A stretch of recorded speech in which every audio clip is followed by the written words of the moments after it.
Hey everyone, welcome to today's vlog.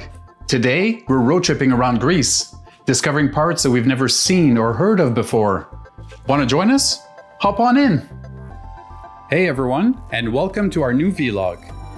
Have you ever wondered what it's like to drive in that foreign country that you've been planning to visit? And sometimes the fear of the unknown is what keeps you from having a great adventure? Well, rest assured, driving in Greece is both exciting and fun. Plus, this travel method will allow you to discover hidden gems. Be sure to stick until the end as we show some great scenery and images from our road trip.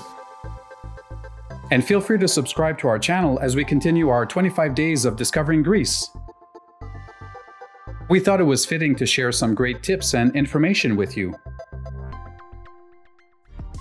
We know that peace of mind is important before heading off on that big trip, which is why we curated our footage to help answer many questions about driving in Greece. There's a healthy balance between carelessness and overpaying for car rentals. This also includes car insurance. And hopefully, by the end of this video, you'll know where you stand on that topic. We've searched the web to find top questions about what to expect when driving in Greece. Now join us as we tackle the top 10 questions, those that are typically asked by tourists before heading to Greece. Be sure to stick around because later we'll add some extra tips and pointers that we felt were pertinent during our stay. Bear in mind, these are our observation from driving in various regions in Greece for a 25-day period during the month of May. The top question about driving in Greece is, drumroll please, do I need an international driver's permit? For our visit and during today's recording, Canadians do not need one to drive in Greece. Part of the international driving license is to facilitate the translation of the document and to certify that regulations between countries are met. We thought having a French-Canadian driver's license might pose a problem, but it didn't. Here's a quick snapshot of countries outside the European Union who don't need an international driver's license. If you're in doubt, double-check the Greek government website or with the car rental agency.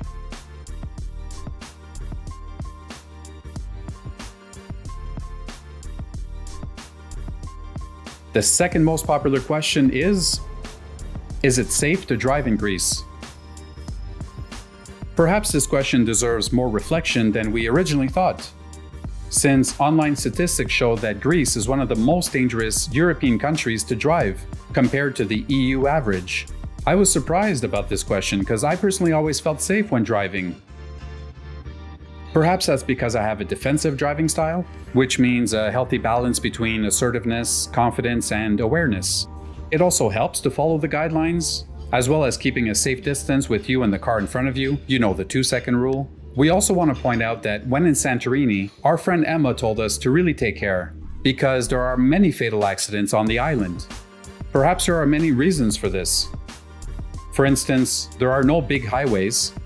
The biggest highway we've seen are 2 lanes wide with very few passing opportunities. Also, there aren't a lot of streetlights, which can make it quite dark when driving at night. Unbeknownst to us, having heard this from Emma, we added an extra layer of vigilance when driving in Santorini. This is also pertinent if you take the rental car and travel by ferry to the island, or if you plan to rent a car or ATV once on Santorini. Ellie, on the other hand, sometimes felt uncomfortable when driving in the smaller regions with the 2-lane highways.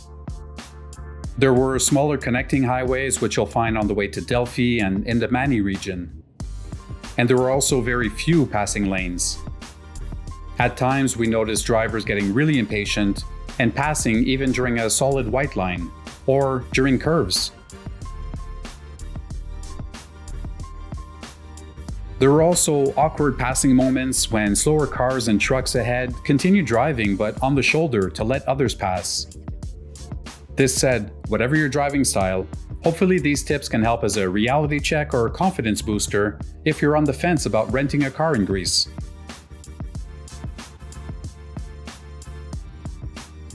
Question 3. Are there any specific rules or regulations I need to be aware of when driving in Greece? Sure, as mentioned earlier, double check if your driver's license from your originating country requires an international driver's license. As in many other countries, seatbelts are mandatory for all passengers. It is recommended to avoid drinking and driving. However, there is a legal blood alcohol level, which you can double check online.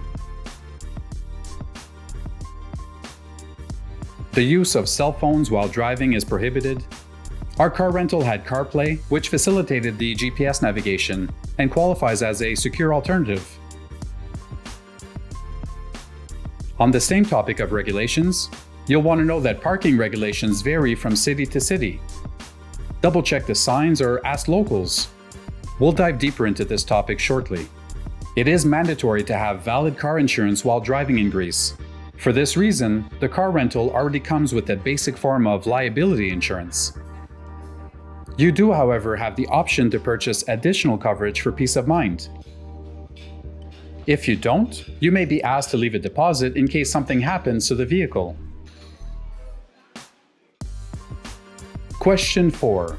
What side of the road do they drive on in Greece? As you may have seen from the footage so far, they drive on the right-hand side. And the driver's seat is on the left-hand side.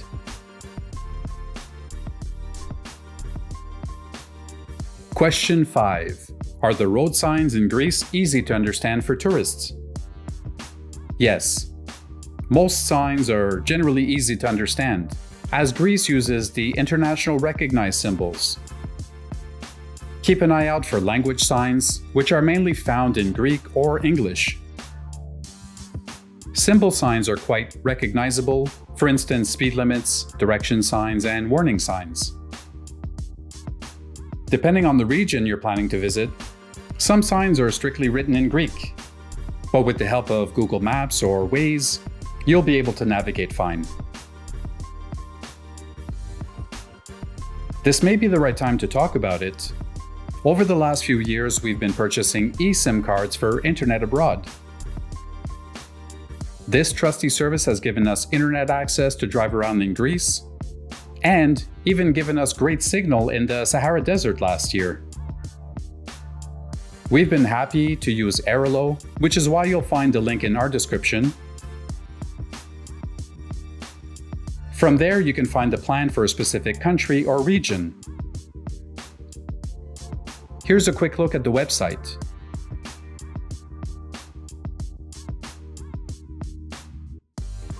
Question 6. Are there tolls on the highways in Greece? And if so, how do I pay for them? Need to pick my lane.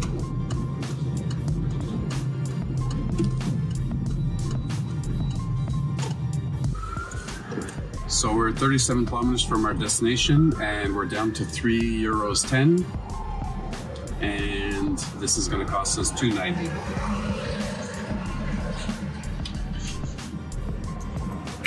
So this one has a lot of lanes. There are 3 options typically. One is the yellow one if you have the transponder.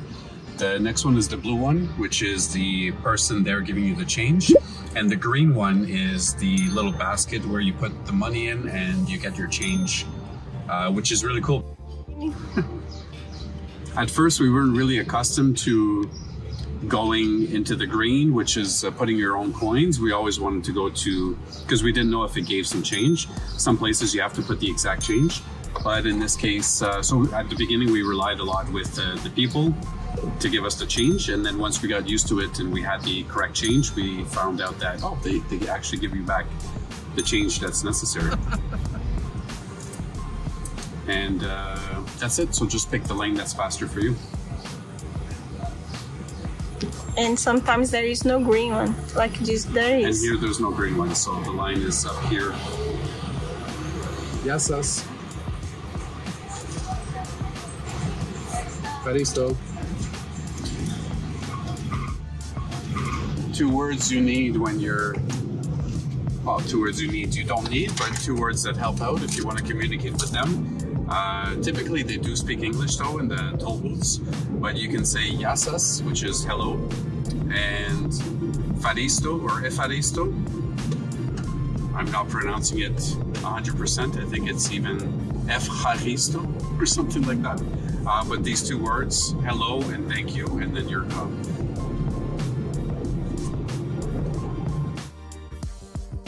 I mentioned in our first Greece vlog that there are a fair share of tolls. On the upside, tolls mean the road conditions are much better. And generally the speed limit is higher, all the way up to 130 at times. The price for tolls fluctuates, and usually posted before you arrive at the booth. Although, as mentioned in the other video, Ellie found a great tool online to help you plan and forecast estimated costs for tolls and gas consumption. Here's the website. For your information, you'll be able to pay by cash, and the machines will give you change. And if you don't have any change, you can use your credit card.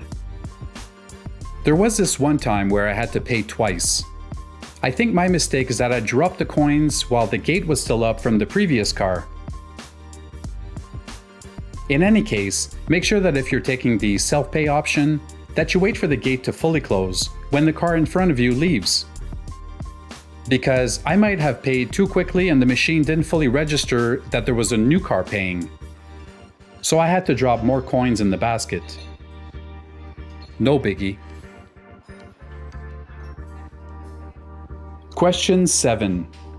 What are the speed limits in Greece, and are they strictly enforced? Yes, the speed limits are enforced. We cannot say for sure if they are strictly enforced because we didn't get a speeding ticket. And we didn't drive in a fashion to warrant one. Though we saw very few speed traps, we did however notice radars on the highway. I remember one radar in particular, prior to entering a long tunnel. Despite other cars not slowing down, I decided to as a precaution and also because I didn't want to get a speeding ticket. So stay alert for radar signs, and from experience, radars are also evident on ways. Highway speeds can fluctuate, so stay aware and alert. Speed limits will generally range from 30 to 130, depending on roads, highways, and regions. Question 8. Are there any specific parking regulations in Greece that I need to be aware of? We touched base a little bit on that on question 3. Moreover, parking signs in urban areas may have specific regulations and restrictions. This said, look for signs indicating paid parking, time limits, and prohibited parking areas. Pro tip, you can always ask a local to confirm if you're okay to park there. In certain cities, we noticed a lot of double parking. We're not sure if that's enforced, and we wouldn't really encourage the practice since we don't know their rules. You might find a parking ticket or worse when you return to the vehicle.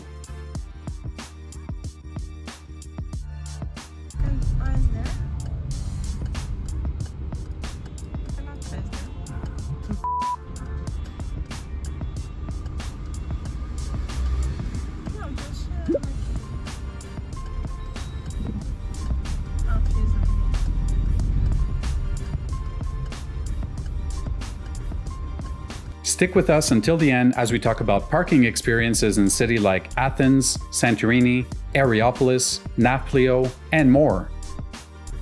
What should I do in case of an emergency while driving in Greece? First, remain calm and call for help. The recommended guidelines online state to follow similar checklist items as you would in Canada or in the US. You may want to jot down 2 numbers. 100 is to reach the police, though you may not get a multi-language agent speaking on the phone, so jot down 112 for multi-language help. This number will connect you with the appropriate emergency response services. And number 10, are there any specific road conditions or hazards that I should be aware of when driving in Greece? As you're driving in a new and foreign country, we highly encourage extra caution. Also to drive slower if you're visiting Santorini or other islands, as we've been told by friends that the locals usually drive slightly aggressively. Sometimes on the main highway, there may be signs to slow down as construction is taking place. However, this will be marked in an obvious way. Otherwise, simply drive defensively yet assertively and enjoy the scenery. As promised, here are a handful of gems that we discovered with our rental car. Feel free to add those to your Google Maps list. Diros Caves. Driving to the Diros Caves is exciting for the coastal views. The scenery just keeps getting better as you approach. And then the magic continues as you discover kilometers of caves on a canoe. Just amazing.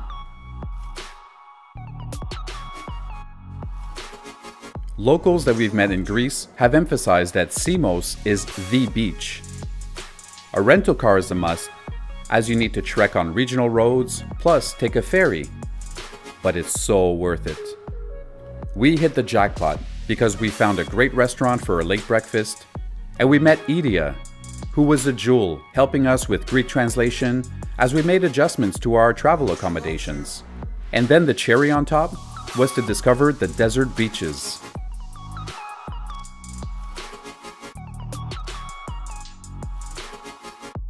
Monemvasia is also in the Mani region, and we had no clue it existed until we drove past it. We quickly checked into our hotel and made our way over to discover the island. Imagine a fortified city built on an island. It really reminded us a lot of the Mont Saint-Michel in France. On the way to the Diros Caves, we passed this shipwreck on the beach along the highway. We regrettably didn't manage to visit the beach nor the ship, but we hope that you can add this to your must-visit list. On our way to visit the archaeological site of Delphi, we drove through this fairy tale city called Arashova, or closer to the proper pronunciation, Arahova. After falling in love with the village driving along the short stretch of highway, we decided to park the car and discover it further. What a beautiful gem and quiet place this is. Consider visiting this place on your way to Delphi. Saving the best for last. On our way back from Meteora, we decided to venture 1 hour off the main highway to discover a waterfall. At this point, we were tired and anxious to get back to Tolo.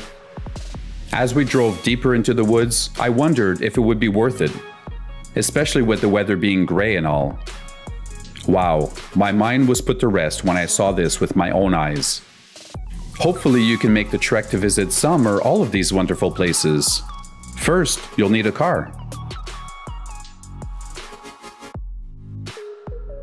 To complete this vlog, we wanted to finish off with our general driving and parking impressions in various Greek cities. Here's our impression of Athens. Having driven in many major cities, I expected Athens to be a bit of a challenge, but it wasn't. Sure, it's crowded and there's a lot of double parking, so patience is in order when driving here. Parking, on the other hand, is very scarce. Better sharpen up on your parallel parking if you want to get any street parking here. We drove around the block a few times, trying to find parking near the apartment, but we didn't manage to find any. Which is when we made the wise decision to park the car in an indoor parking lot from a nearby hotel. The price was justified with peace of mind. We noticed a handful of these indoor parking spaces in the city, so be sure to look them up if you're traveling to Athens with the car. Pro tip, we recommend that you keep the car parked during your stay in Athens and use the metro to get around the city attractions. Driving to the port of Piraeus and parking on the ferry. From Athens, we headed to Santorini by ferry. I managed to get the car to the port gates, but nowhere on our ferry ticket did we see a gate number. Luckily, we found the CJet kiosk nearby and asked them for clarification. After that, we managed to find the gate just fine. We found a paid parking lot where you can leave the car as you travel to Santorini. However, we wanted to drive around on the island, so we paid for the car transportation. Although we later found out that you can rent ATVs and cars once in Santorini. Driving and parking on the ferry was fine. There were valets guiding us during most of the movements. The only hiccup we found was a lack of communication when we docked. We faced an impatient staff member who behaved a little rudely. And we also felt uneasy leaving the ferry while the sea was agitated. Otherwise, it was somewhat of a smooth 6-hour boat ride. Alternatively, you can take a plane to Santorini from Athens, and then rent a car or ATV once you're on the island. Driving and parking in Santorini. We arrived around 10 o'clock at night and needed to make our way to the hotel in the dark. It was okay because there were very few cars on the highway at that time, and that was a good thing since the highways were poorly lit. Alternatively, during the day, it's beautiful to drive. You'll get a lot of coastal views from pretty much anywhere on the island. But please, don't let the beautiful views distract you. If you remember, Emma told us to really take care when driving on the island. Which is why we wanted to relay that information to you. Additionally, watch out for really tight spaces. Instead of driving through villages, you can usually find general parking lots. For example, when visiting this village, Megalahori, we found that it had general parking spaces on both ends of the village. Double-check Google Maps for general parking spaces before arriving at the villages, especially in Iya. You might need to walk a little bit to get to the city center, but you'll avoid yourself a lot of headaches and traffic. Ellie pegged Meteora as her want to see. This was the longest stretch of highway we had to drive in Greece, but boy was it worth it. It was truly mesmerizing to see the floating monasteries on top of the rocks. It was like magic. There are tours that visit this region, but I'm not sure if they allow you to visit multiple monasteries. We, on the other hand, managed to see 4 of them. Driving and parking in Meteora. The drive up the mountain is surprisingly quick. I calculated 10 minutes from the ground up. There are many winding roads on the way up, yet we felt safe as most drivers were respectful of road etiquette. Parking here is almost non-existent, as in, you won't find any parking lots. You simply have to find a place on the side of the road. We showed up 30 minutes before the monastery opened to find a great parking space, and were surprised to see how many people were already there. So pro tip, if this happens to you, there are many steps to climb at the monasteries, so you may consider dropping part of your group closer to the entrance, as the driver goes and finds a parking space.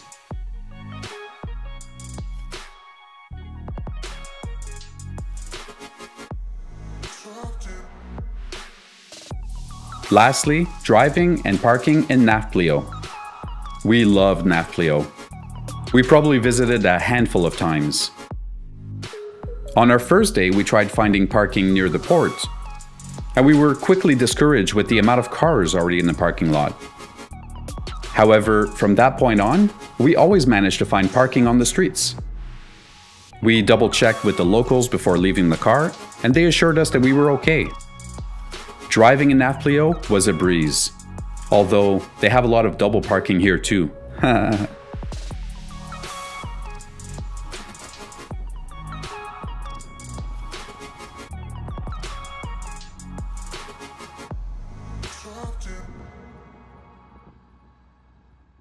Alright everyone, that's it for today's vlog about road tripping around Greece.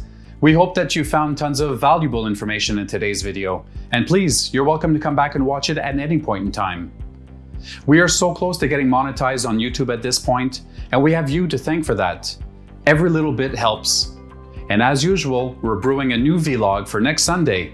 So until then, have a great week, stay safe, and keep on discovering. We'll see you in the next vlog.